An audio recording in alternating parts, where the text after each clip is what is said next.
Tonight, before you fall asleep, maybe you'll find yourself lying still in the dark.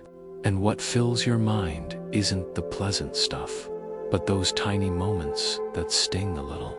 The message that was seen but never answered. The conversation you were speaking in, cut off halfway. The times you offered honest, gentle feedback, only for someone to shrug it off and change the topic. No one slapped you.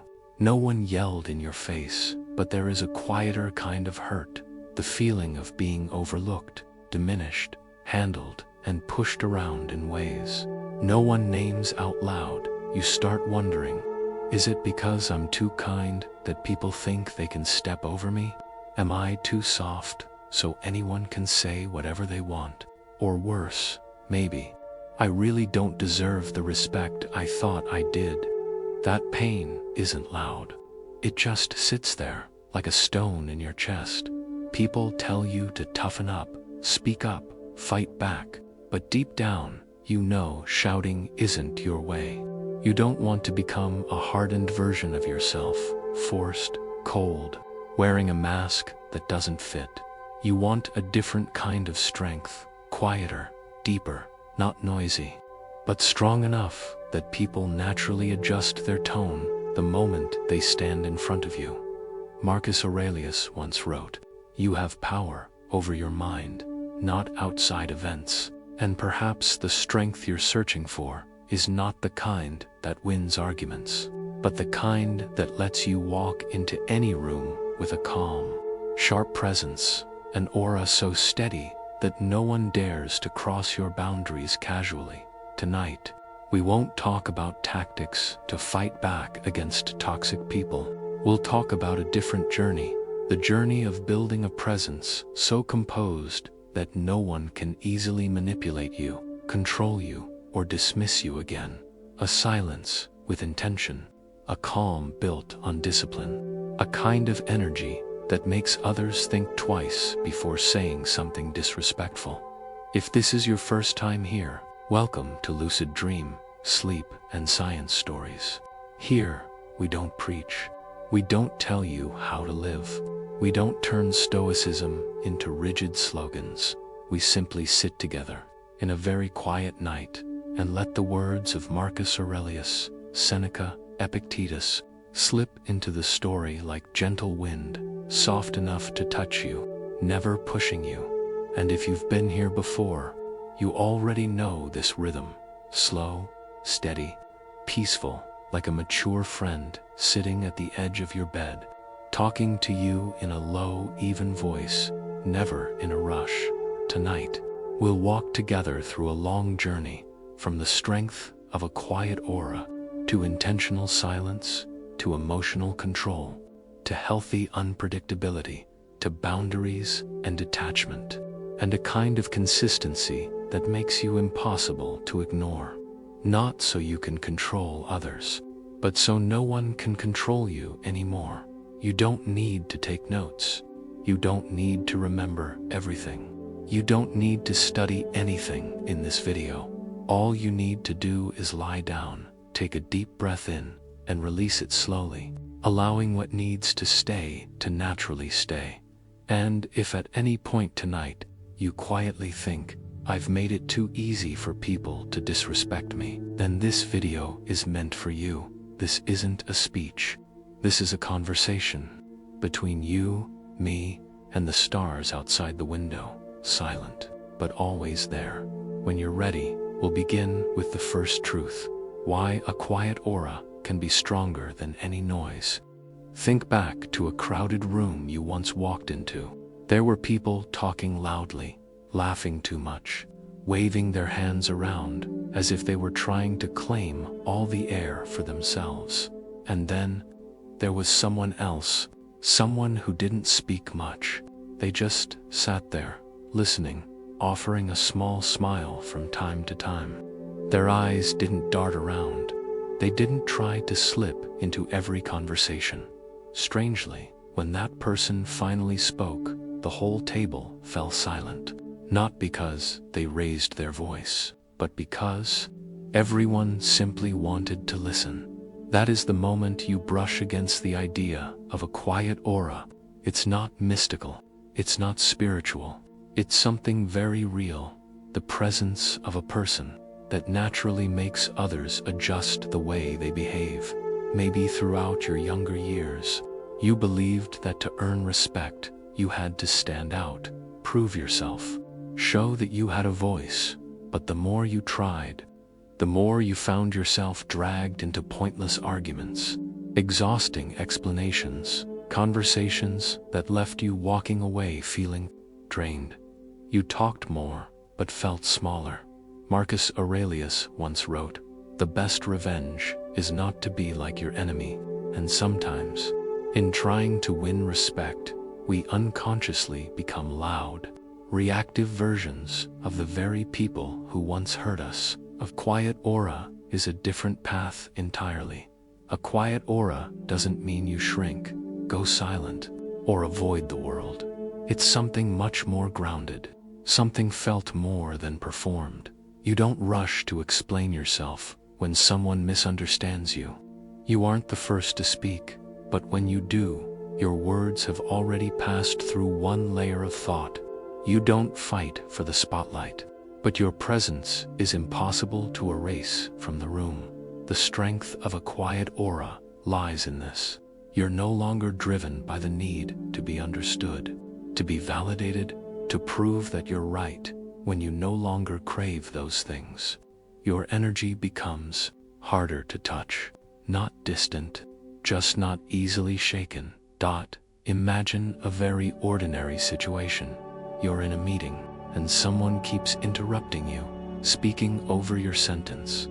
In the past, maybe you would have laughed it off, spoken faster, trying to squeeze your ideas in before you were cut off again.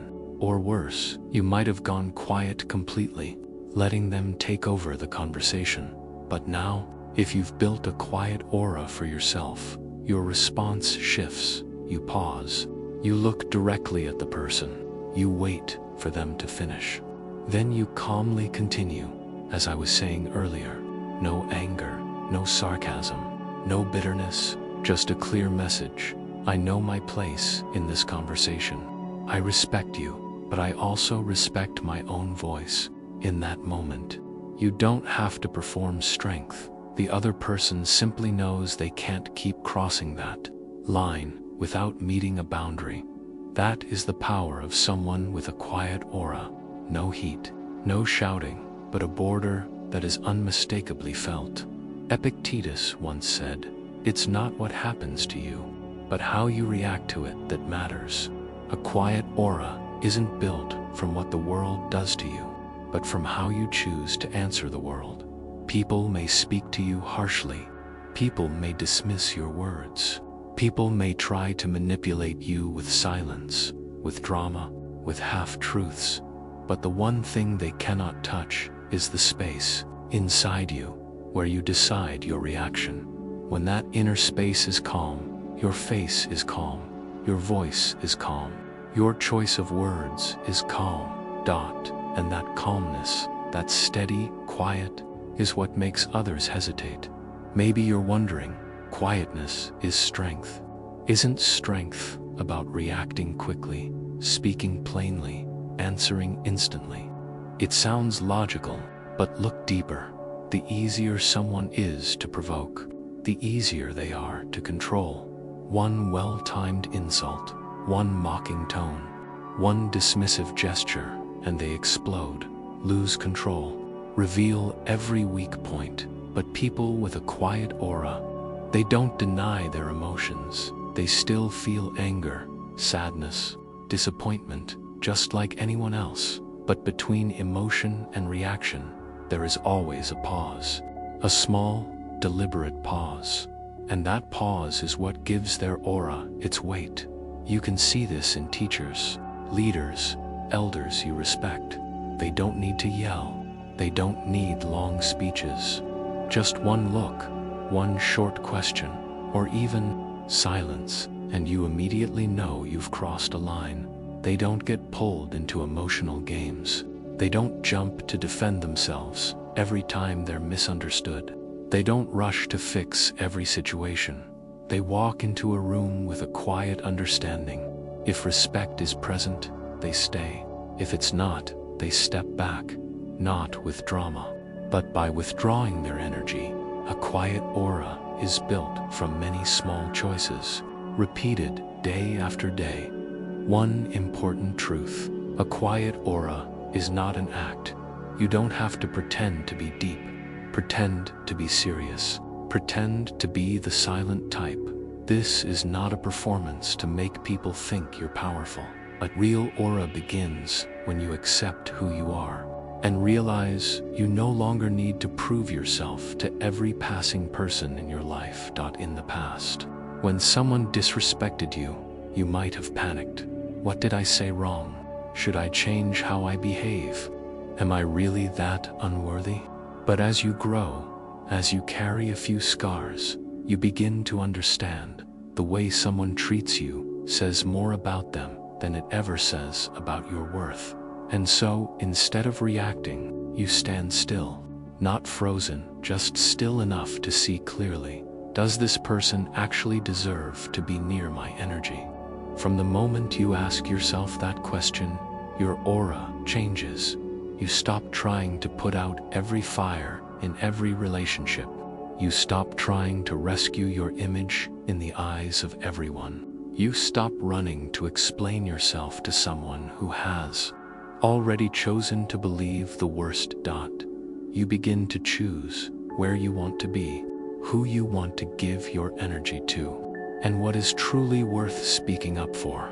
A quiet aura is what people feel when they realize, this is not someone I can talk to carelessly. This is not someone I can handle casually. Marcus Aurelius wrote a beautiful line: waste no more time arguing about what a good man should be one. Instead of spending all your energy debating whether you deserve respect, you quietly become the kind of person you respect. You keep your promises to yourself. You live with principles, even when no one is watching. You speak less, but live more clearly.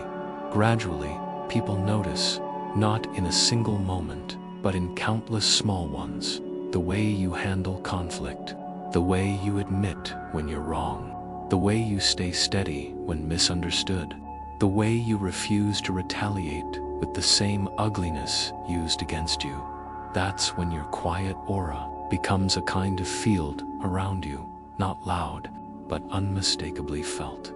Tonight, as you lie down, maybe you'll remember a few faces, people who spoke loudly but felt fragile, and people who spoke little but earned your deep respect. No judgment, just observation. Ask yourself one thing: which kind of person do you want to become? If you choose the second path, slower, softer, but stronger, then a quiet aura is your starting point. From here, whenever you feel the urge to react instantly, you can try breathing slower. And remember, your strength does not come from the volume of your voice, but from the quality of the silence behind it. In the next part of tonight's journey, we'll explore something essential to the quiet aura: intentional silence, the kind of silence that is no longer weakness, but a disciplined, self-respecting choice. There is a kind of silence that is exhausting. It's when you don't say anything, but in your head there are hundreds of replies, hundreds of versions of "I wish I'd said this instead." You stay quiet because you're afraid, quiet because you feel smaller, quiet because you think, even if I speak, no one will listen. That kind of silence doesn't free you. It only pushes everything deeper into your chest, into your throat, into those late-night moments when you're about to fall asleep and every word comes back to haunt you. But there is another kind of silence. On the surface, it looks very similar, but on the inside, it is completely different. It's when you could speak. You have the words. You have more than enough power to fire back, but you choose not to. Not because you're weak, but because you realize, if you respond right now, they will be able to control your heartbeat, your words, and the aura you spent so long building. That is intentional silence. Imagine an argument happening over the phone. Someone sends you a long message, full of blame, full of assumptions, full of accusations you know are not true in the past. Instantly, your heart would pound faster, your hands would shake, and you'd start typing a reply just as long, explaining, defending, recounting every detail, trying to prove, "I'm not who you think I am." You send it. They reply with another long block of text, even harsher than before. You stretch the fight out through message after message, and in the end, you are both exhausted, while the feeling of being misunderstood remains exactly where it was. Now, try shifting the angle a little. You still read the whole message. You still feel the sting, the anger, the disappointment, but instead of typing right away, you put the phone down. You go get a drink of water. You take a longer breath. You notice what's really in your chest. Is it anger? Is it hurt? Or is it that ache of why do I always have to prove I'm not as bad as they think?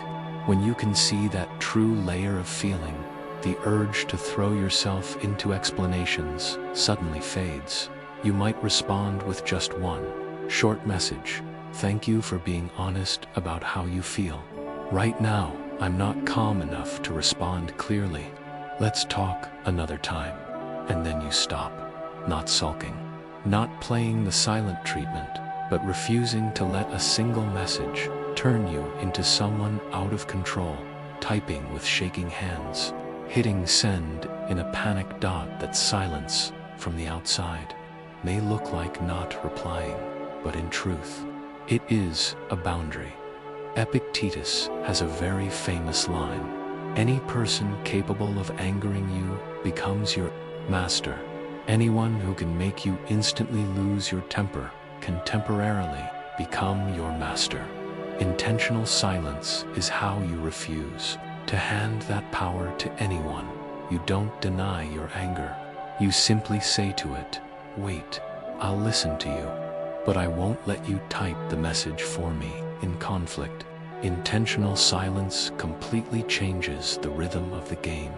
Most people are used to this pattern. When they push, you push back. They speak harshly. You have to speak harsher. They hurt you. You have to hurt them. That's how the drama spiral speeds itself up. But when you stay silent in the right moments, they lose their rhythm. For example, you're sitting with a group of friends. Everyone is having fun. And suddenly, someone makes a joke that crosses the line. It hits a raw insecurity in you, and everyone bursts out laughing. If this were before, you'd probably force a smile, laugh along, cover up the sting inside, and replay that line 10 times later that night. Now, it's different. You don't laugh. You don't join in. You don't pretend to be easygoing and funny. You go quiet. You look straight at the person who made the joke, not angry, not visibly upset, but your eyes are no longer dissolved into the shared laughter. The atmosphere will pause for a very small beat. That person, even unconsciously, will feel it. "Oh, I think I went too far." You don't need to explode. You don't need to give a speech on respect. Your silence, together with the way you pull your energy out of that joke, already sends the message: this is not a line you're allowed to cross with me. Marcus Aurelius once reminded himself, "If it is not right, do not do it. If it is not true, do not say it." Intentional silence begins when you no longer feel the need to say everything. Not every situation needs your opinion. Not every drama needs your participation just so you can be present. Not every attack deserves a detailed response. You speak only when your words are truly needed, truly honest for you, and genuinely useful for everything else. You let your silence be your answer. The hardest part of this kind of silence is not the silence itself. It's the inner world behind it. If inside you're still chaotic, still constantly asking, will my silence make them hate me? Is it rude if I don't reply? If I don't defend myself, does that mean I'm weak? Then that silence will turn into anxiety, not calm. Intentional silence means you have already told yourself, I don't need to prove anything here. And you accept that others are allowed to keep their opinions. Even if those opinions are unfair to you, you know who you are. You know what you've done. And you refuse to let an argument drag you away from that. Inner axis. There are situations where silence is exactly how you save yourself. For example, when you're dealing with someone who tends to manipulate emotions, they half joke, half insult, half compliment, half criticize, keeping you constantly guessing, are they being real or are they playing with me? If you throw yourself into explaining every little thing, you'll burn out quickly. Silence here is not abandonment. It is you stopping the effort to polish your image in their eyes. You stop trying to make them understand. You stop trying to prove your innocence. You stop writing long paragraphs just to be cleared. You step back, look at the whole relationship, and ask yourself, do I really need to be here this much? If I show up less, share less, open up less, would I actually feel more at peace? Sometimes, the answer will startle you. Intentional silence also appears in your conversations with yourself. There are days when your mind is like a choir of voices. The voice that criticizes you, the voice that worries about everything, the voice that compares you with everyone else. All day, they talk, non-stop. You're used to arguing back. No, I'm not that bad. No, I am trying. No, I'm not as useless as you say. But the more you argue, the stronger they seem to get. Stoicism doesn't ask you to win every debate with those voices. It simply reminds you, some thoughts don't need answers. They just need to be. Left alone, silence here means you see a cruel thought appear in your mind. You recognize it, you name it, but you don't sit down and wrestle with it for the whole evening. You go back to what you were doing, back to your breathing, back to one small, concrete action: washing the dishes, folding clothes, pouring water, turning off a few lights. Lying down, you refuse to accept the invitation to an endless debate in your head, and little by little, those voices grow weaker, not because you defeated them, but because you stopped feeding them energy. There's something important to distinguish. Intentional silence is not the same as the silent treatment. The silent treatment is when you go quiet to punish, to make the other person anxious, to prove, look, I'm mad at you.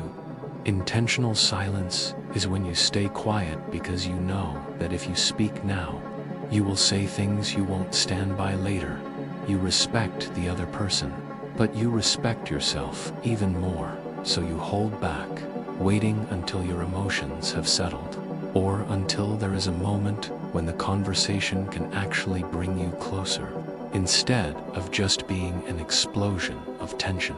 Tonight, if you want to try something very small, next time someone sends you a message that would normally trigger an instant reaction, pause for just one beat. Breathe in, breathe out. Ask yourself one question.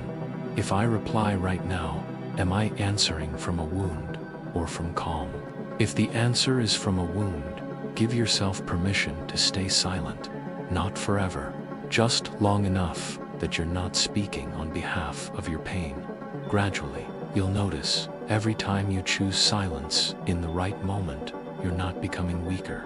You're pulling your power back to your side, and the other person, even if they never say it out loud, will feel it.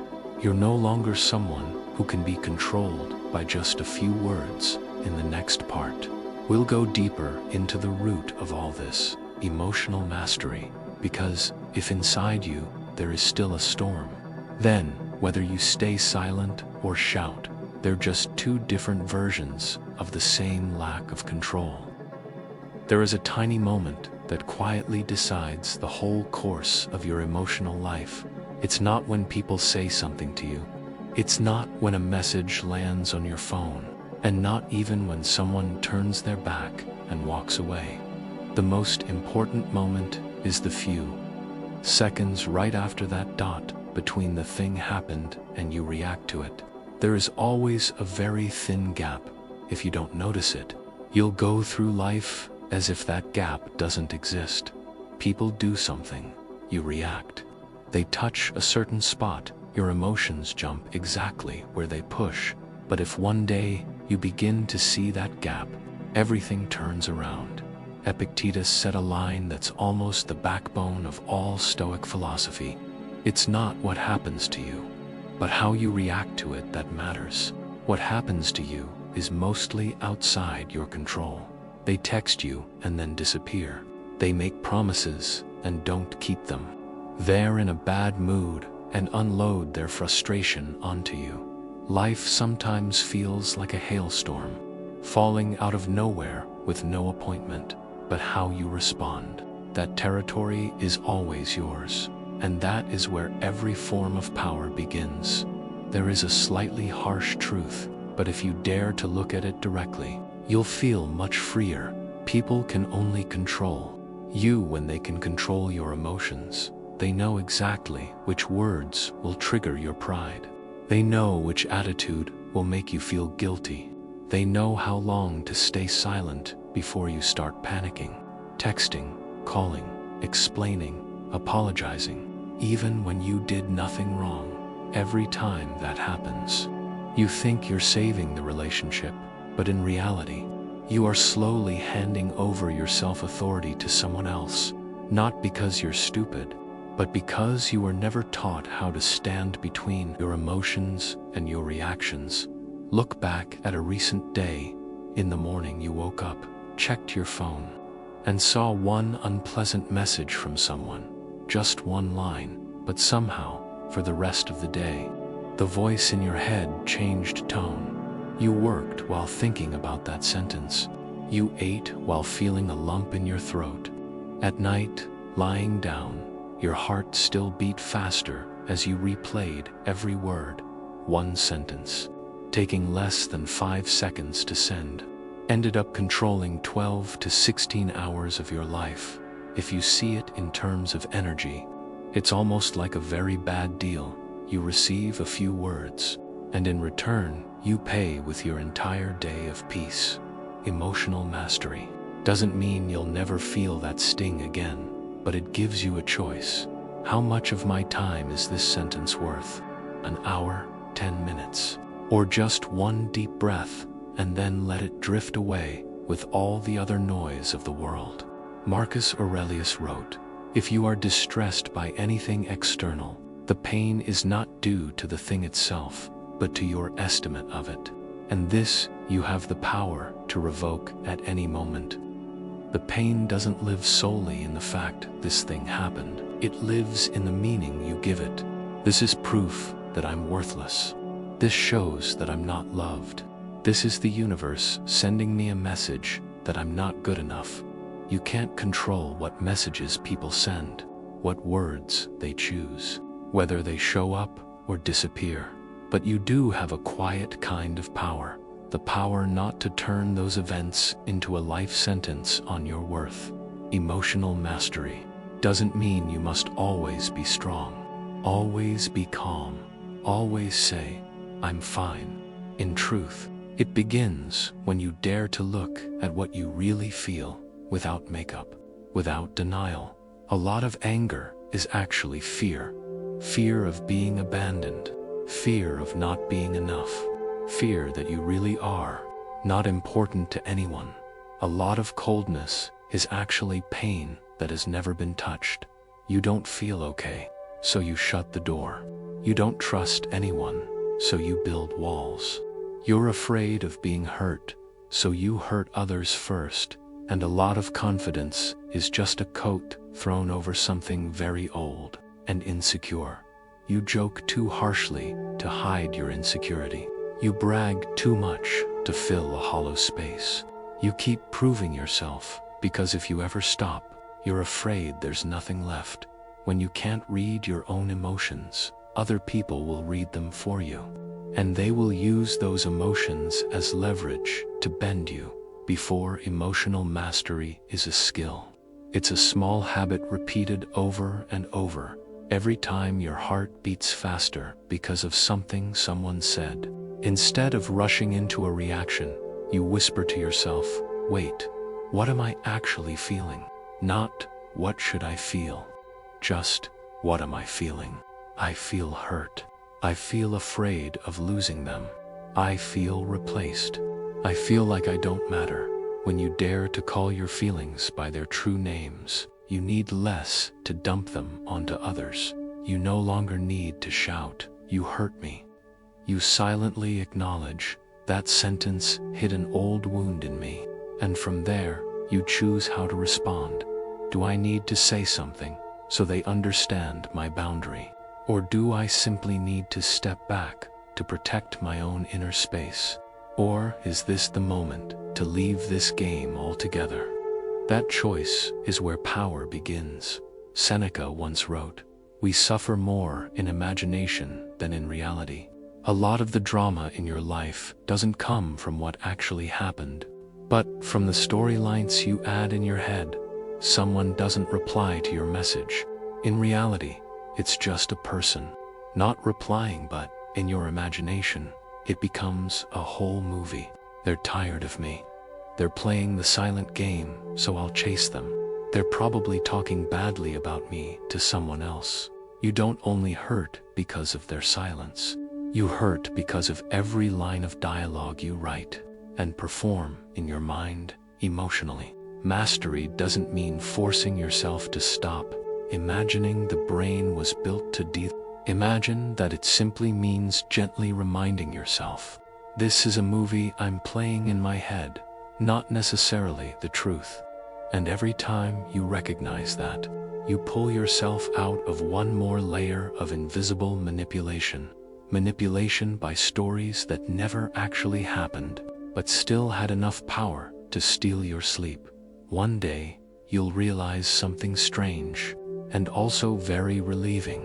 Your emotions don't have to be pretty to be allowed to exist. When someone hurts you, you're allowed to feel sad. When a relationship falls apart, you're allowed to feel regret. When an opportunity slips away, you're allowed to feel disappointed. Emotional mastery isn't brushing it off with, it's nothing.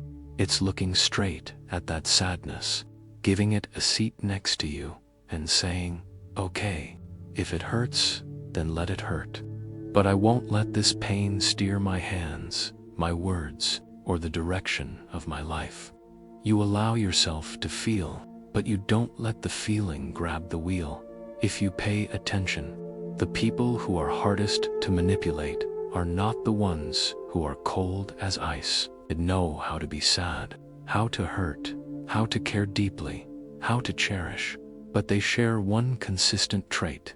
They don't make big decisions when their emotions are at their peak. They don't send their most important messages at 2 a.m. when they're at their loneliest. They don't break up, don't say yes, don't agree to something life-altering while they're still full of fear or rage.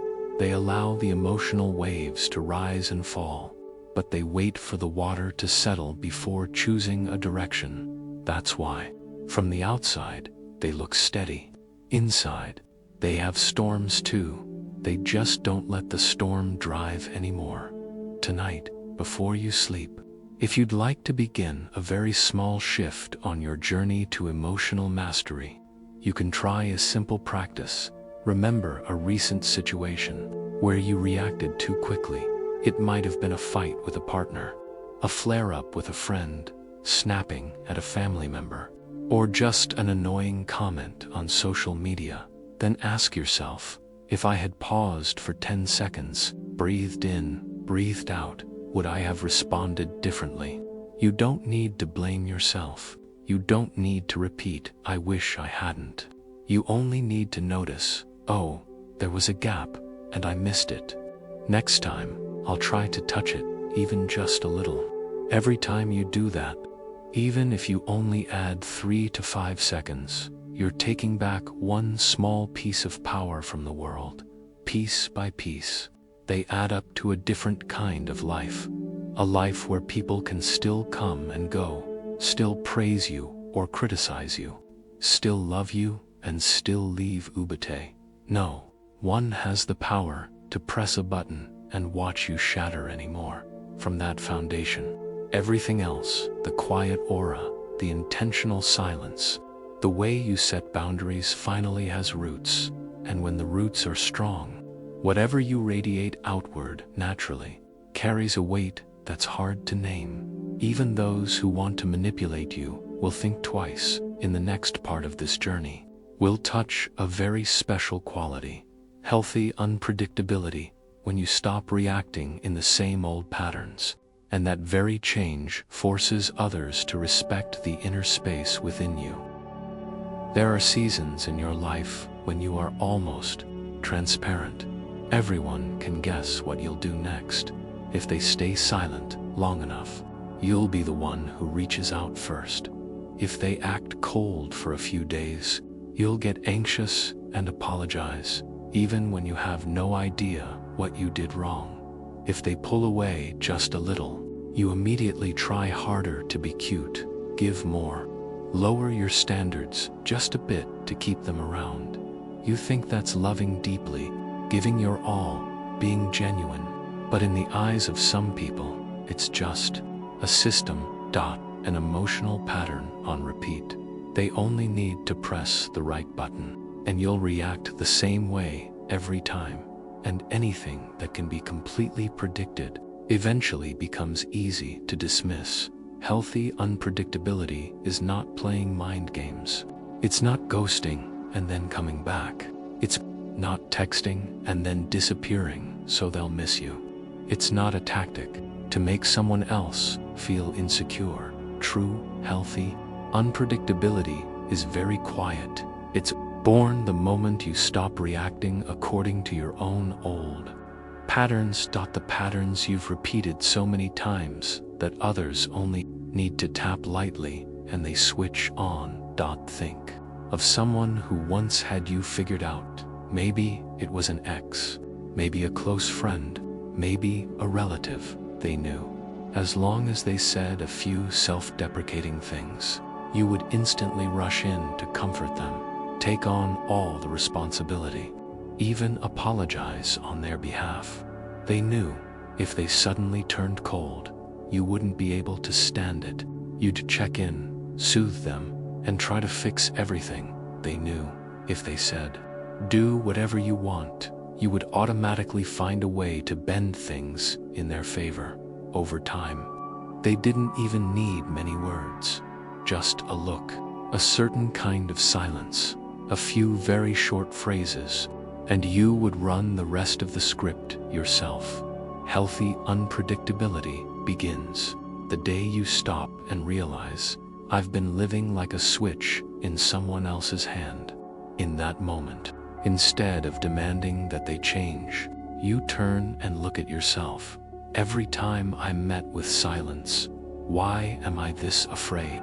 Every time someone sulks, why do I immediately rush to please them, instead of calmly asking what's really wrong? Every time I'm pushed a bit away, why do I instantly run after them, as if I'll disappear from their world if I don't do something right now?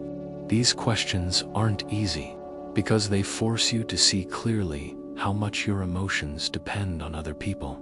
But it's exactly from that painful place that you can begin to change the pattern. Epictetus once said, "No person is free who is not master of himself." When others can read your entire pattern, and you keep repeating it, you're no longer truly yourself. You're just a set of reflexes. Self-mastery doesn't mean turning yourself into a cold wall. It means you slowly stop reacting the way you used to, not because you're playing games, but because you finally see how much those old reactions have been hurting you. Let's walk through a few concrete situations. They see your message, and don't reply. You open the chat window dozens of times, wonder what you said wrong. Send another message. Hey, why so quiet? Did I do something wrong? If they still don't reply, you send more. If you're busy, just let me know. That's okay. You keep dragging out a conversation the other side may not even want to have. Now, with healthy unpredictability, they see your message and don't reply.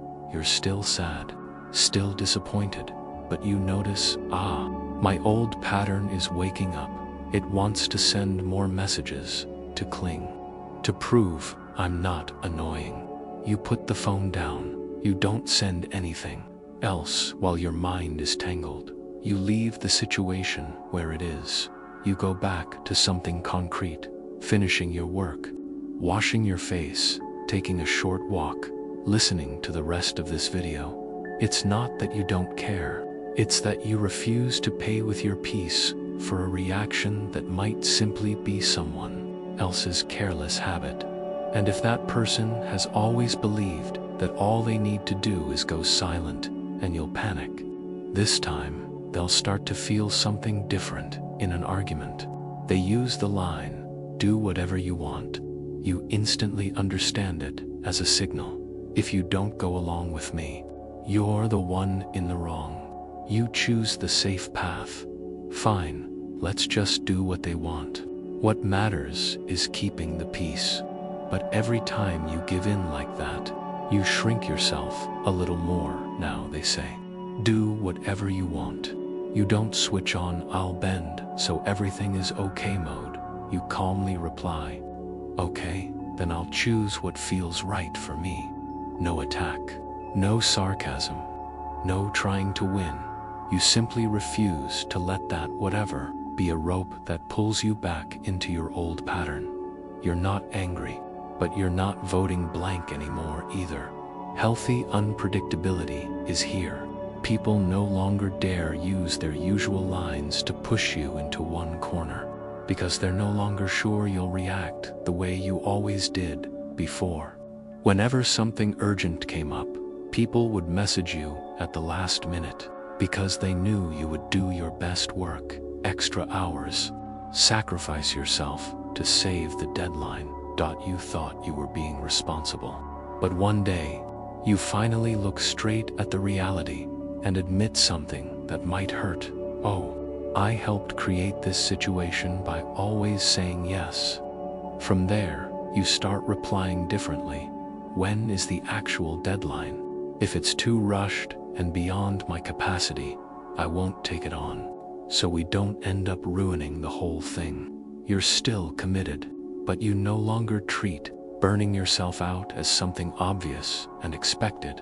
It will take people some time to get used to this. They'll be surprised, maybe disappointed, maybe critical, but they will be forced to adjust, because the old pattern of just message and it'll get done no longer works with you.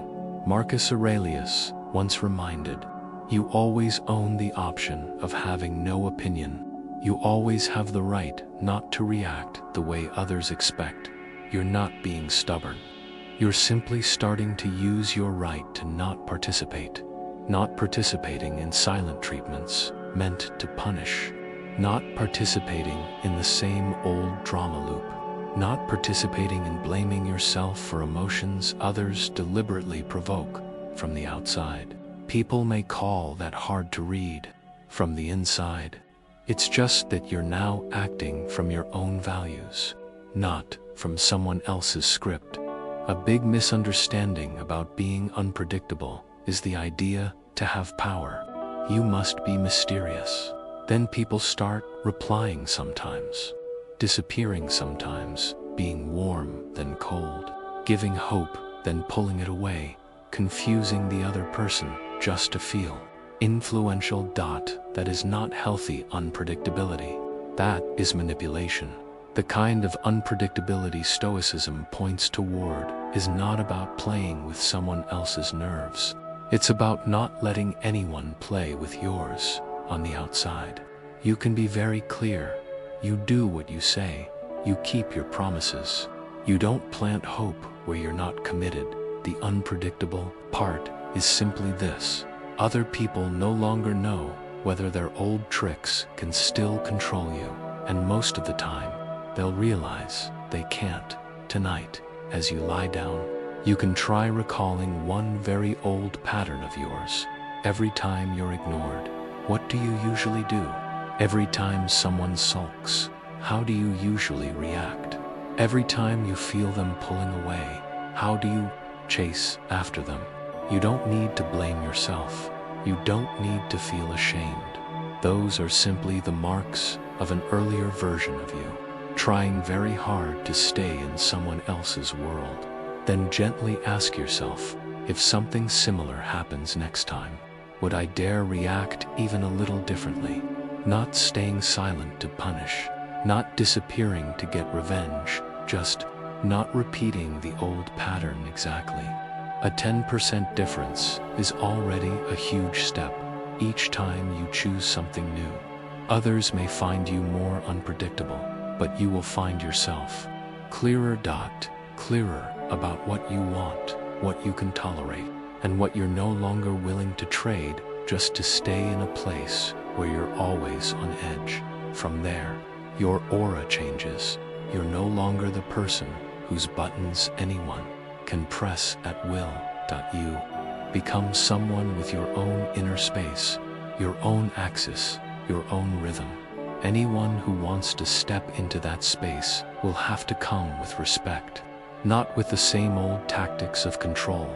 In the next part, we'll touch a very important piece that makes that aura even denser. Scarcity, when you no longer spend your energy on everyone, all the time, everywhere, and precisely because of that, your presence becomes much more worthy of being cherished.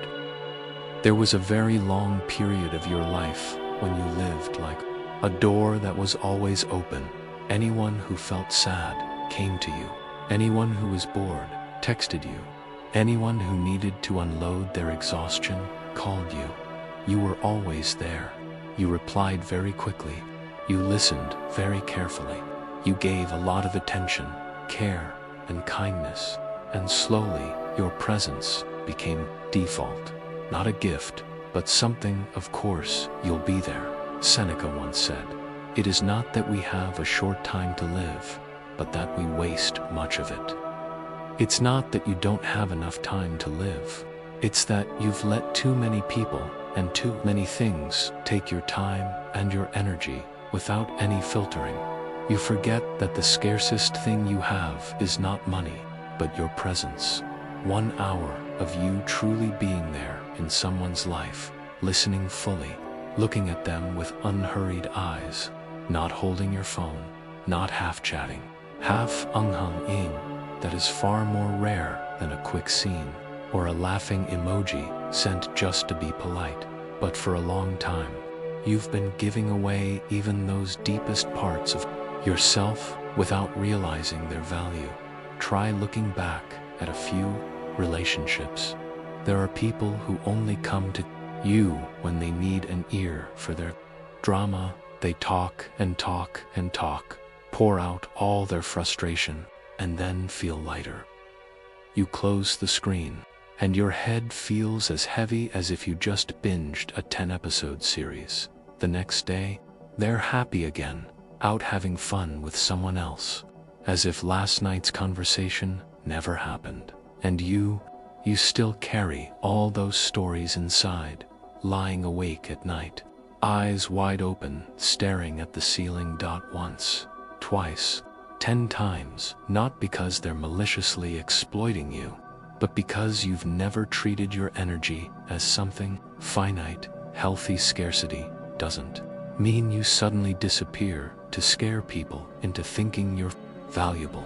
It begins from a very quiet realization: not everyone deserves the best parts of my energy. And also, not every time do you have to show up immediately. Marcus Aurelius wrote, "Let no act be aimless." Don't let any of your actions be meaningless. Your showing up in someone's life is also an action. If you are always there for every late-night call, every last-minute hangout, every endless venting session. Then slowly, people stop seeing you as an option. You become the default setting, like a chair in the corner of a room. If they need it, they sit. When they're done, they get up and leave. No one thinks much about it. Healthy scarcity pulls you out of that default chair position, not by playing hard to get, but by asking yourself very directly, this time, am I showing up because I genuinely want to be there, or just because I'm afraid they'll dislike me if I say no? Every time I reply to messages instantly, am I expressing respect, or am I trying to prove I'm always available? Please don't abandon me.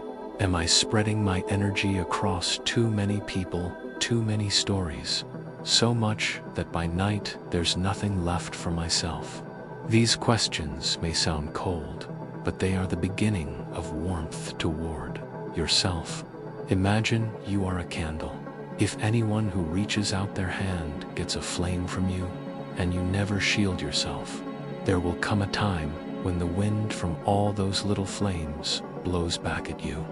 Scarcity is when you understand you cannot burn for everyone. All the time, there are people for whom a small spark is enough.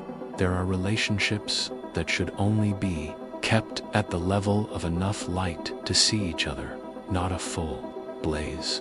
And there are places where it's actually best not to light anything at all. Scarcity, in its most beautiful sense, is when you make your presence more meaningful by not squandering it. For example, instead of always keeping the chat window open, replying to every drifting, empty conversation, you start replying more slowly. Not to punish anyone, but so you can ask yourself, is this conversation nourishing me? Or is it draining my battery without giving me anything in return except fatigue? You no longer try to keep every interaction alive. Conversations that only exist because you're straining to pull them along will slowly fade. And that is exactly what should happen, because any relationship that can only survive if you are the one constantly pouring energy into it has, in truth, been dead for a long time. Scarcity also shows in how you share yourself in the past. As soon as someone seemed good at listening, you would tell them so much: your past, your wounds, your fears, your deepest cuts. You thought, I have to be fully honest so they can really understand me. But not everyone deserves to know the most fragile versions of you now. Healthy scarcity reminds you, there are parts of me that should only be seen by people who know how to hold them gently. You're still sincere, but no longer overflowing. You don't unpack your whole life by the second or third meeting. You let time test their patience and maturity. If they're only there to consume your stories for fun, they'll get bored. If they truly have depth, they'll treasure each layer you choose to reveal. In both cases, you are safer. Marcus Aurelius once reminded himself, ask yourself at every moment, is this necessary? With every message, every appearance, every time you open your heart, you can quietly ask, is this really necessary? Not necessary in a selfish way, but does this make the connection more real? Does this help us understand each other better? Or is this just my way of trying to keep them close, afraid that if I show up less, I'll be forgotten? Only when you dare to be less do you see who truly wants to stay close. There is a quietly beautiful paradox. When you're always available, people find you easy to reach, but not necessarily precious. When you have your own rhythm, your own space, a schedule where you also prioritize yourself, people have to fit you into their plans, not in a controlling way, but because they know that to have your presence, they also need to respect your time and energy. You become someone worth waiting for, not someone they can text whenever and expect an instant reply. Tonight, You can look back on a recent day and ask yourself honestly, how did I spend my energy? On whom? On what? Of all that, how much did I genuinely want to give, and how much came from fear? Fear of saying no, fear of upsetting someone, fear of being left behind. You don't need to cut half your life away overnight. Just starting tomorrow, give yourself permission to say, I'm tired today. I'm not taking on anyone else's problems. This message, I can reply when I actually have space, not necessarily right now. This invitation sounds fun, but tonight I need a quiet evening for myself more. Each time you choose like that, your energy becomes thicker. You're no longer the person who always shows up out of fear of being late. You're the person who shows up because you truly want to be there. And the quiet joy is those who stay in your life long term will begin to cherish that. Scarcity doesn't turn you into a distant person. It simply pulls you out of living as a free resource for everyone from there. Your aura changes tone, less frequent, but deeper when you speak. It carries weight because you're not talking in every pointless conversation when you give. It lingers longer because you're not scattering your heart on every road when you are present. People know it's a choice, not an obligation. In the next part, we'll move into the blade that gives this energy its sharpest shape. Cold, clean boundaries. The place where you stop explaining, stop begging, and let your consistent actions speak on your behalf. There are moments when you genuinely don't understand how someone dares to say certain things to you, how they dare to make an over-the-line joke in front of everyone, how they dare to turn your private life into material for laughs, how they dare to promise you again and again and still forget, as if you're not important enough to remember. You go home, lie down, and one question spins in your head over and over. Why do they treat me like this? But there is another question, harder to face, yet far more important. The first time they crossed the line, what did I do? Many people think boundaries are declarations. Lines like, from now on, anyone who does that to me, I'll cut them off. I don't allow anyone to disrespect me. But when you touch real life, the story changes. Someone says something deeply disrespectful to you. You give an awkward smile. Just ignore it. That's how they are, and let it slide. Someone makes promises and breaks them over and over. You comfort yourself. They're probably just busy. It's okay. Someone drags you into their drama, then disappears when you're exhausted. The next time they come back with a brand new mess, you still open the door. And, as Marcus Aurelius wrote, what you do not stop, you encourage. What you don't put an end to, you are silently giving permission to continue. Boundaries don't live in bold statements. Boundaries live in the actions that don't change each time someone hits your limit. Picture a very small, but very common situation. You have a friend who is always late. Every time you meet, they show up 30 minutes, an hour late, without warning. You're annoyed, but you still wait. When they arrive, you laugh it off. It's fine, as long as you made it. You think you're being generous, but in their eyes, a boundary just got erased. Next time, they won't feel there's anything wrong with being late again. Not because they're bad, but because reality has taught them, with you, this is acceptable. If one day, you say in a very calm voice, I've been waiting 30 minutes, and you're still not here, so I'm going to head home. Next time, if you're not sure you can be on time, I'd rather we don't set this kind of plan. No anger, no scolding, no making a scene. You simply let your actions speak. My time has value. If they feel offended, they'll have to reflect. If they don't care, they'll quietly disappear from your calendar. And in both cases, you've protected your boundary. Epictetus once reminded, remember, you are responsible for how people treat you. You're not responsible for other people's personalities, but you are responsible for what you allow to keep repeating in your life. Razor sharp. Boundaries aren't loud boundaries. They don't need tables, don't need public announcements. They're cold in the sense that, once they're set, they're non-negotiable. Boundaries are also not about staying silent, swallowing everything, and then one day, exploding. You endure it once, endure it twice, endure it a few more times, until you can't stand it anymore. And then you erupt, saying everything, including things that happened a year ago. The other person is confused. Wait, why now? I thought everything was fine this whole time. It's not that they weren't wrong, but because you never signaled your boundary when it was first crossed.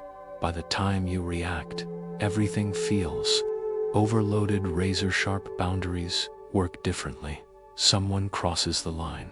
You respond right then, but calmly. That comment made me pretty uncomfortable.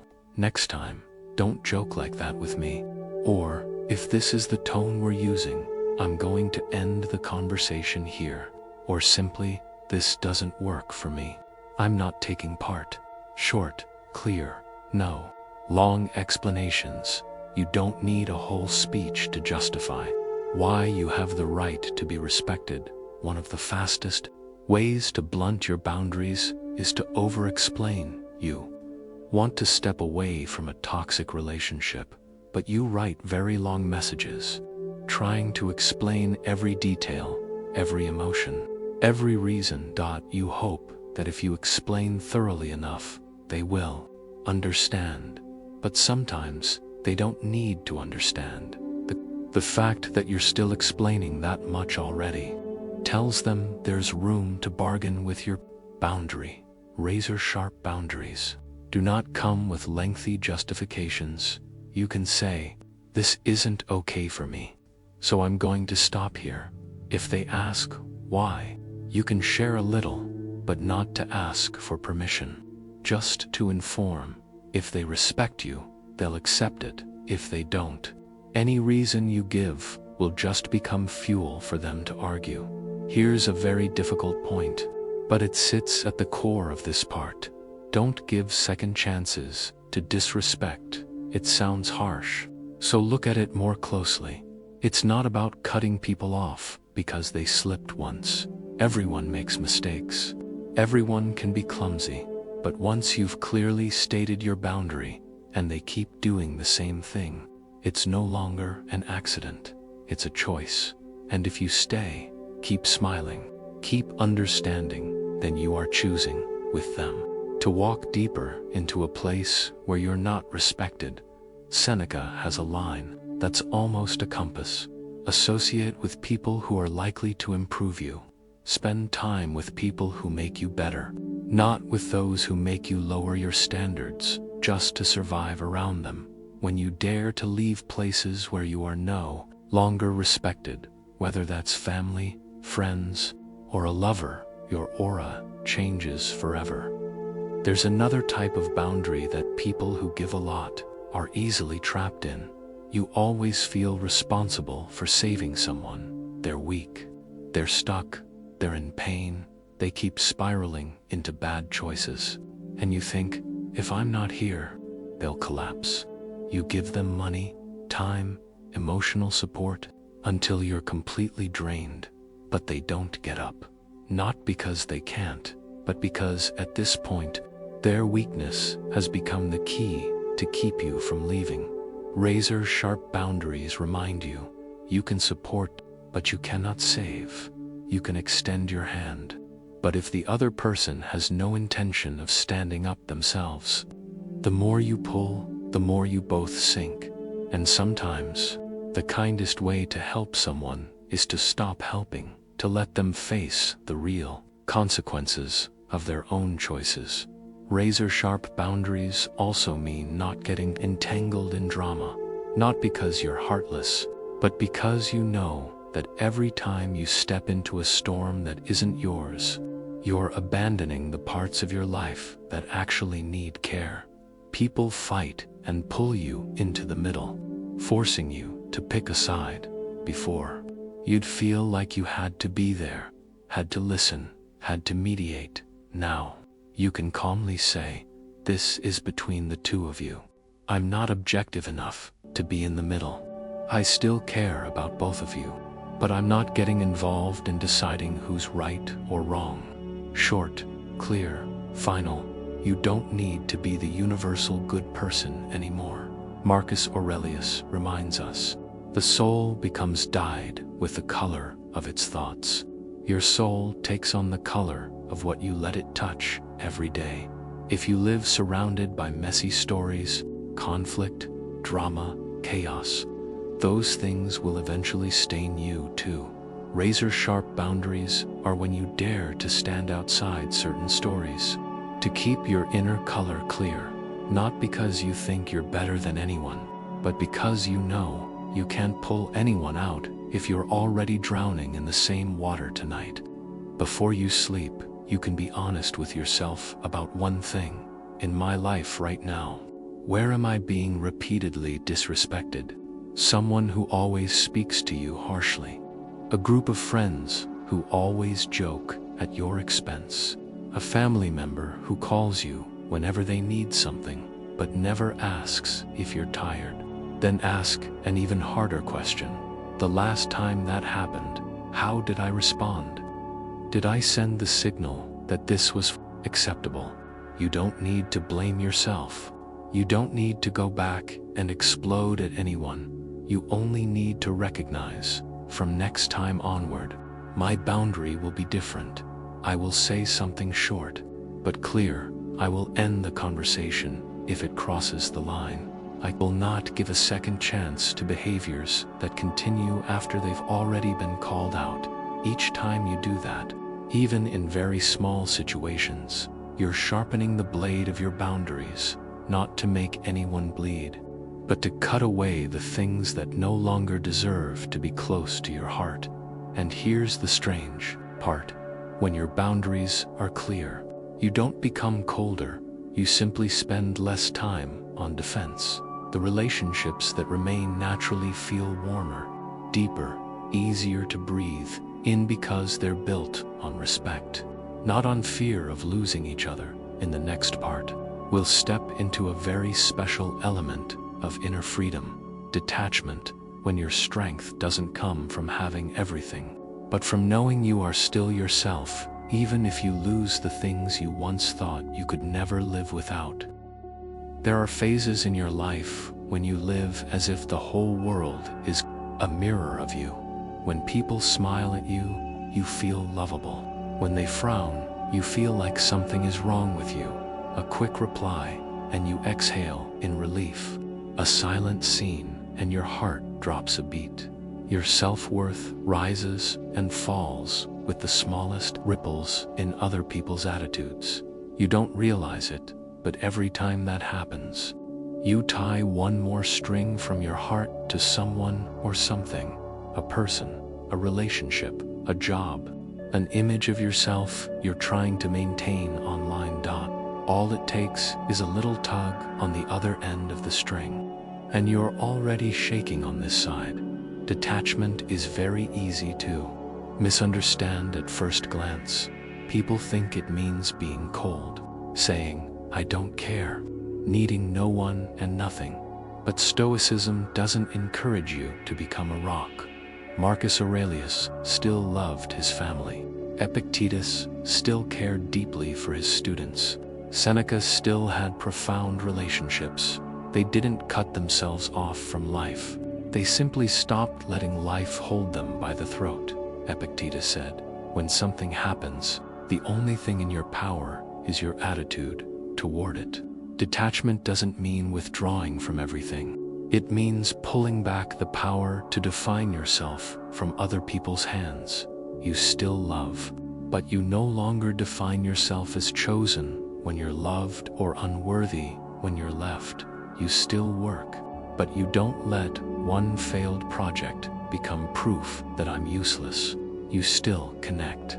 But you don't let someone turning their back become a life sentence on your value. Let's walk through a very familiar example. You're in a relationship. In the beginning, every time they text you, your heart warms. Just seeing their name pop up on your screen makes your whole day lighter. Over time, that warmth quietly shifts into dependence. One day they're busy and reply less. You start to panic. Are they getting bored of me? Did I say something wrong? Another day they're quiet for longer, and you unravel. Maybe I'm not good enough. From loving, you slide gradually into clinging. Not because you're a bad person, but because, underneath it all, you've handed the entire map of your self-esteem to one person. Detachment doesn't tell you to love less. It just asks you one painful question. If this person stepped out of my life, would I still feel that I have worth? Not would I feel happy. Not would I be instantly okay. Of course, you would hurt, but inside that pain, would you still have a thread connecting you back to yourself? Or have you fused so completely with this other person that when they leave, you feel like there's nothing left of you? Detachment is when you begin, slowly, to pull pieces of your identity back from the world's hands. Marcus Aurelius once reminded himself, "Get busy with life's purpose. Throw yourself into it, and you won't have time to be bitter." When you have a core axis for your own life, something that keeps flowing even when someone else stops walking beside you, you're less likely to be sucked into their storms. You still love, but you don't abandon all your friends. Don't forget the habits that make you better. You still work, but you don't forget to sleep. Don't ignore what your body needs. You still help others, but you don't forget that you are also a person who needs care. That axis is what Stoics call living in agreement with nature, living in alignment with your deepest nature. When you have that axis, you tie more strings to it, instead of tying everything to whoever happens to walk by. Detachment also shows itself very clearly in how you handle loss. You lose a relationship, a job, an opportunity, a dream. The first reflex is often, without this, what am I? What Stoicism wants you to see is, you are not your relationship. You are not your job. You are not the things you own. You are what remains when time takes all of those away. Epictetus said, bluntly, "Never say about anything I have lost it, but say, I have returned it." You haven't lost it. You've simply returned it. Someone who walked with you for a stretch of the road and then turned down another path is not always a tragedy. Sometimes it's how life returns them to their journey and returns you to yours. Detachment is when you still know how to cry, but you no longer cling. The same applies to work. You pour yourself into a project, but in the end, it's not recognized. If your worth is tied to the outcome, you decide, I'm just not good enough. If you're a bit more detached, you can see it instead as, this project failed. That doesn't mean I am a failure. It just gives me more data about what doesn't work, what environments don't fit, what methods need changing.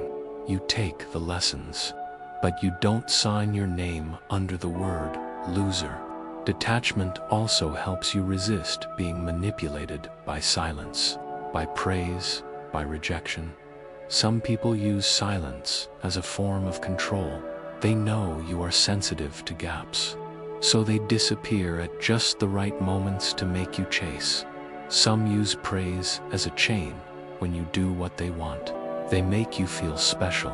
When you stop pleasing them, they pull it back, so you feel the drop and go back to your old behavior. Some use rejection like a whip to keep you feeling inadequate, always trying harder, always needing to prove yourself. Detachment is when you realize compliments feel good, but they're not oxygen. Silence is uncomfortable, but it's not a death sentence. Rejection hurts, but it's not the end of your story. You see the moves, you give a sad little smile, and you step back. Oh, that's the way they're choosing to act. But I don't have to step into the role they've written for me. There is a small expression of detachment that, if you practice it gradually, will make your life much lighter. Stop rushing to make everything about you. Someone snaps at you, and you don't immediately conclude, I must be annoying. Someone goes quiet, and you don't instantly think, they must be tired of me. Someone compliments another person in front of you, and you don't automatically feel lesser. You simply think, they're living in their own emotional weather. Not every storm is about me, Seneca reminds us. We are more often frightened than hurt, and we suffer more in imagination than in reality. So many times, we're haunted not by the bare facts, but by the stories we write on top of them. Detachment is when you interrupt those self-written scripts, see things as they are, and add less seasoning from your own fear. Some people will ask, if I detach like that, 1T, I become less deep. Won't I stop loving with my whole heart? In reality, when you stop clinging, you can finally love in a cleaner way. You don't love to be filled. You love to walk alongside if the other person stays. You're grateful if they have to leave. You hurt, but you don't demolish yourself. You still have a life to come back to, the things you're passionate about, relationships that are healthy, quiet evenings where you can hold yourself to sleep, love, work, opportunities, achievements. They're all just water passing through a riverbed. You are the riverbed. The water may rise or fall, but the riverbed remains. Tonight, lying in the dark, you can ask yourself a few small but very honest questions. Right now, whose emotions am I most dependent on? How much can one message, one look from them, swing my mood for the whole day? If tomorrow, this person was no longer in my life, would I lose only them, or would I lose myself too? If the answer scares you, it doesn't mean you have to cut them out immediately. It simply means you need to pull some of your emotional strings back from their hands into yours by giving yourself more time alone and learning to be okay in it.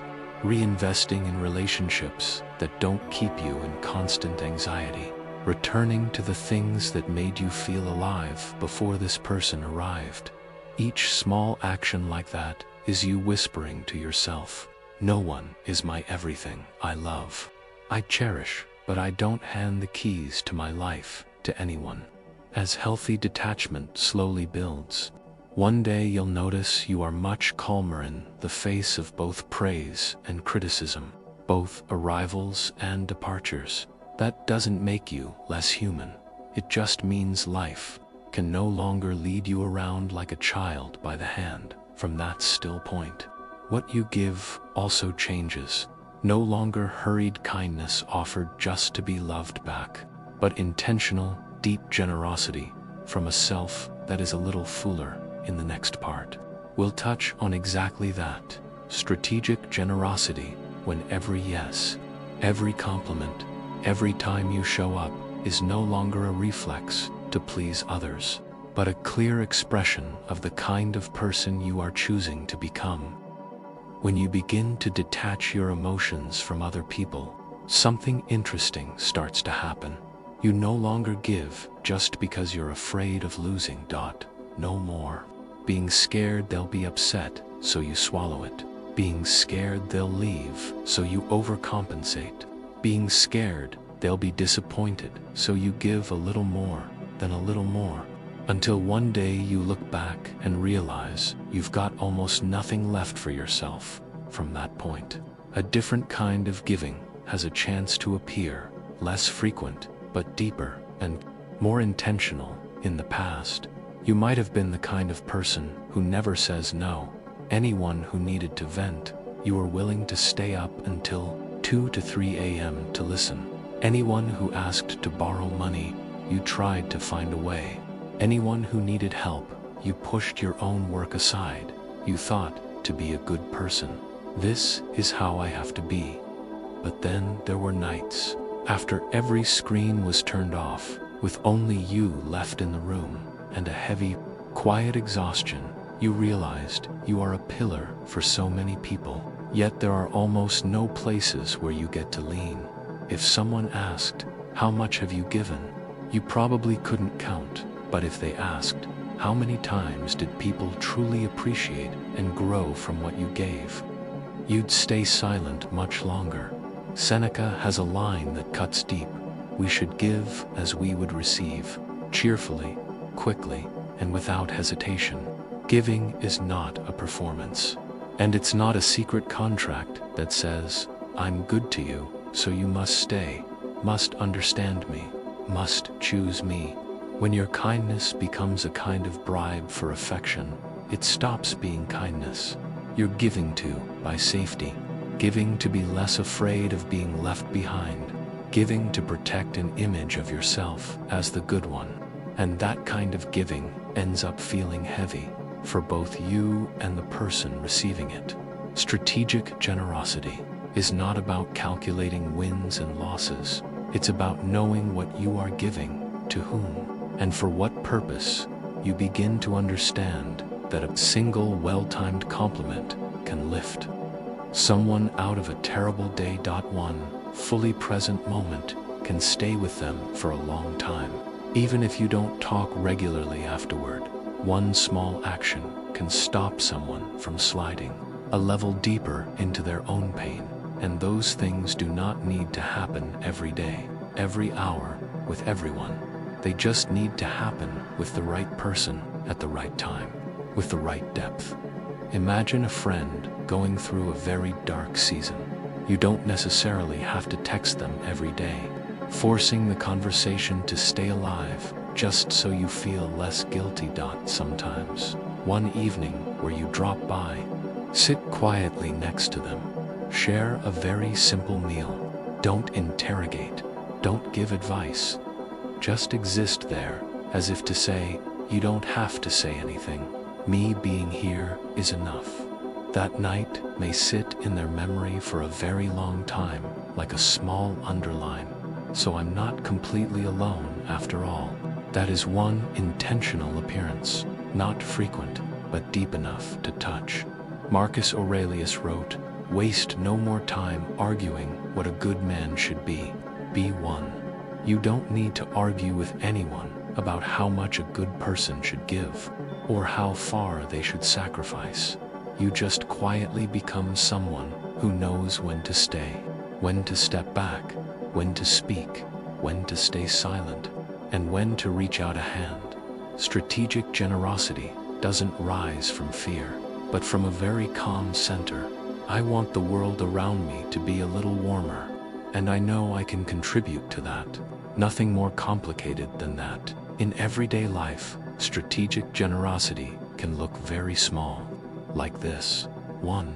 You don't waste your compliments. Before, in order to keep the peace, you might have praised out of habit everything someone did. You called it awesome, insane, so amazing. But over time, those words emptied out, and the people hearing them stopped feeling anything special now. You still compliment, but you do it accurately. The way you stayed committed to that project really makes me respect you. The way you spoke your mind, but still kept respect for everyone in the room. That was beautiful. Not everyone would have the courage to start over like you did. Those aren't throwaway compliments. They're acts of seeing. One sentence like that can stay inside someone for a very long time, especially on days they're doubting themselves. You give one line, but it creates a kind of inner spine for them to lean on. That is strategic generosity. 2. You don't say yes to helping with everything, but when you do, you go all in. Before, you might have agreed on autopilot. "Oh, I can do that for you. Sure, I'll handle it." Then, as the tasks piled up, you burned out. and started feeling resentful at yourself and at the people who were using your kindness without realizing it. Now, you offer fewer "I'll do it for you" promises, but each time you do, you mean it. You know your limits. You know what you have to give, and you choose to help when you genuinely want to, not to score points. Then your support is no longer a heavy obligation in your chest, but a clean, clear act. You don't have to bring it up later. You don't need to keep a secret tally, and you don't feel in debt because you didn't give to get something back. 3. You let your kindness breathe. You don't have to do good every single day. You don't always have to be the one who fixes everything. You allow yourself to have days where you don't support anyone. You just take care of yourself. You sleep a little earlier. Cook yourself a decent meal. Log off social media sooner. Listen to a song all the way through. It may not look related, but in those moments you are recharging and a person who has nothing left in their tank. No matter how much they want to be kind, can only give out scattered, broken bits of energy. Epictetus reminds us of something that sounds simple. Know first who you are, and then adorn yourself accordingly. You need to know who you are, what values you want to live by, and only then decide what you will give. And how if your value is sincerity, then strategic generosity will never walk hand in hand with manipulation. You don't go silent to punish. You don't walk away just to make others afraid. You don't compliment someone to trap them in a sense of obligation. You give and accept that they might not give back, might not understand, might leave. The only thing you keep is the quiet feeling in that moment. I lived in line with who I am. There is a very quiet beauty in someone who knows how to give selectively. They're not everywhere, but wherever they show up, the space is a little brighter. They don't talk endlessly, but one sentence from them can shift the entire atmosphere. They don't spread their softness over everyone, but for those who have felt it, it's unforgettable.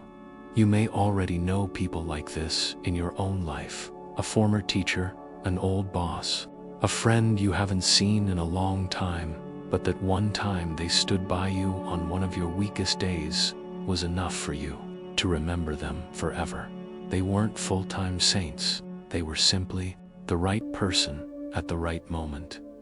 Tonight, you can ask yourself a few small questions, honestly. Am I giving this much because I truly want to? Or because I'm afraid that if I don't, I'll lose my place in someone's heart? Are there relationships in my life that only exist because I keep pumping kindness into them, not because both sides are nurturing them? Most recently, when was the last time my presence made someone feel safer, warmer, more themselves? And how was that different from the conversations where I was just being nice out of habit? You don't have to change everything overnight. Just starting tomorrow, you might try one less empty promise, replaced with one act of support you truly mean, one less generic compliment, replaced with a sentence that really sees the other person's beauty, one less time staying just because you're scared, replaced with one time staying because you genuinely care. Each tiny shift like that, over time, will change the quality of your kindness. It will no longer be a ticket you use to buy other people's attention, but a natural part of who you are, placed in the right spots, in the right amounts, for the right people. And the more you live like that, the clearer your aura becomes. You're not the person who's always available to help, but you are the person whose help, when given, is remembered. In the final part of tonight's journey, we'll return to the root that keeps all of this from unraveling. Consistency, the thing that turns your aura from a passing impression into a steady weight. As you repeat the way of living you've chosen, day after day. Throughout your life, you've probably had many resolution nights. Nights when you told yourself, starting tomorrow, I'll be different. Starting tomorrow, I won't cry over these things anymore. Starting tomorrow, I won't let anyone disrespect me again. Then the next morning, life returns with its old familiar rhythms, a message, a sentence, a tone of voice, and you slip back into your usual reactions, not because you're weak, but because you can't build a new self out of one emotional night. You build it through repeated actions that look very small on the surface, but over time become your fate. Consistency sounds dry, but in truth, it's what makes everything we've talked about tonight become real. A quiet aura is only an idea. If you can hold it together for one argument, then explode the same way next time. Intentional silence is only a beautiful moment if you're calm that one day, but on all the others, you still jump into every drama. Razor-sharp boundaries are just strong words if afterward you still let people do exactly what you said you wouldn't accept. Detachment is just a nice quote you saw somewhere online. If your mood is still rising and crashing with every scene notification, and strategic generosity is just a concept if you're still exhausted from trying to be the good one for everyone. All of these only become real power when you repeat them day after day, even when no one claps for you, even when there's no triumphant background music playing. Epictetus once said, "First say to yourself what you would be, and then do what you have to do." First, tell yourself, at the end of the day, what kind of person do I want to become? Not online, not in other people's eyes, but in those moments when it's just you and the dark in your room. Do I want to be the kind of person whose whole day collapses because of one sentence, or the kind who knows it hurts, but can still return to focusing on their own life? Do I want to be the kind of person who is always explaining, apologizing, proving, or the kind who knows they've lived decently and stays quiet when others choose to misunderstand them? Do I want to be the kind of person who is always afraid of being left behind, or the kind who can love deeply and still stand when a door closes? Once you've answered, what's left is no longer how you feel, but what you do each day to move a little closer to that version of yourself. Consistency does not mean being perfect. No one can keep themselves in a constant state of calm, deep, unshakable 24 hours a day. Even the strongest people you know have days when they tremble, step back, or handle things clumsily. The difference is, they come back quickly. They have a way home inside when they overreact. They notice it early, apologize if needed, and learn from it when they let someone cross a line. They don't drown in self-blame for a month. They simply adjust for next time. This time, I let it slide, but next time, I'll say something right away. When they waste their energy on a draining relationship, they don't label themselves forever weak. They gently say, I see there's still something I need to learn. Next time, I'll recognize it sooner. Consistency doesn't mean you never fall. It means you keep getting up in the same direction. Marcus Aurelius wrote, "If it is not right, do not do it. If it is not true, do not say it." You don't need hundreds of rules. You only need a few small principles, and to be consistent with them. For example, I will not shrink myself just to stay in any relationship. I will not reply while my anger is at its peak. I will not join conversations that are only about tearing someone else down. I will not give second chances to disrespect that has already been clearly addressed. Each time life throws a new situation at you, you simply hold it up against those small principles. No need for complexity. Either it's true to me or it's not. If it's not, you step back. No postponing. No making excuses. Those choices that seem small but are repeated long enough, will change the entire trajectory of your life. Consistency also appears in very quiet things: your tone, the way you listen, the rhythm of your life. When people get used to the fact that every time they reach out to you, they meet the same kind of energy, not sometimes extremely warm, sometimes extremely cold, sometimes disappearing, sometimes flooding in all at once, not sometimes speaking like a philosopher, and other times acting in ways that completely contradict your own words, not sometimes setting boundaries, other times tearing down your own boundaries out of fear of being alone. They start to believe in something very rare: stability. And someone with inner stability naturally creates a very particular aura. Wherever you go, people know what kind of presence they're stepping into, not so they can predict you and play games, but so they can feel at ease, because they no longer have to wonder which version of you they'll get today. One more important thing: being consistent with yourself is not the same as forcing yourself to stay in character. Playing a role is when you're exhausted, but keep smiling because you're afraid someone will think you're weak. Consistency is when you can say, "I'm not doing so well today, so I'm going to be quiet for a bit," and you honor that.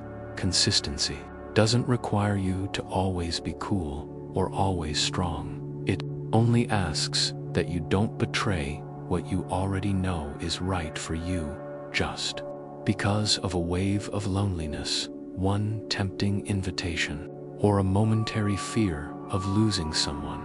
If you look closely at our journey tonight, you'll see every piece we've explored needs consistency to stay alive.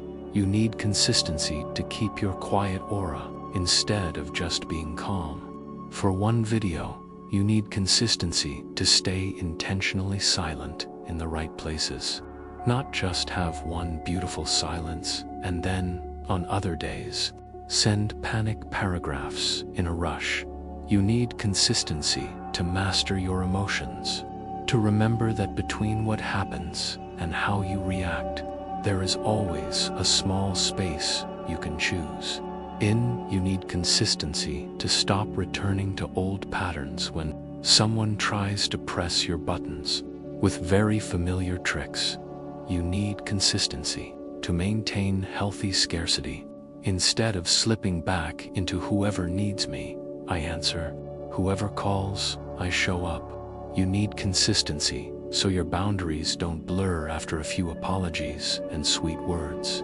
You need consistency to stay detached yet loving, so you don't hand your entire life back to someone else on a weekday.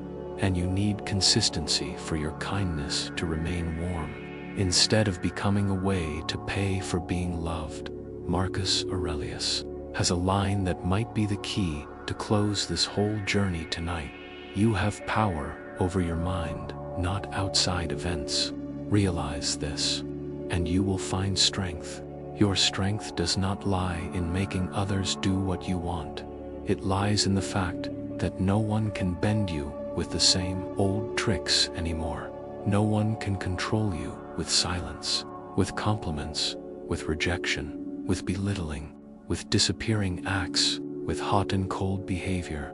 They may still do all of that, but you no longer respond the way you used to.